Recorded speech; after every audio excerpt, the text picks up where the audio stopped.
જિલ્લાના ધનસુરામાં આજે વહેલી સવારે 4 રસ્તા પર ટ્રક દુકાનમાં ઘૂસી ગયો હતો.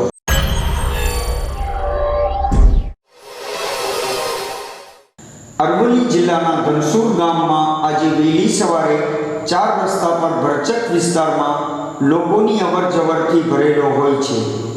સદનસીબે સવારનો ટાઈમ હોવાથી એટલા પ્રમાણમાં અવરજવર ન હોવાથી માટેલની સાંઢની જેમ આવેલ ટ્રક દુકાનમાં ઘૂસી ગયો હતો.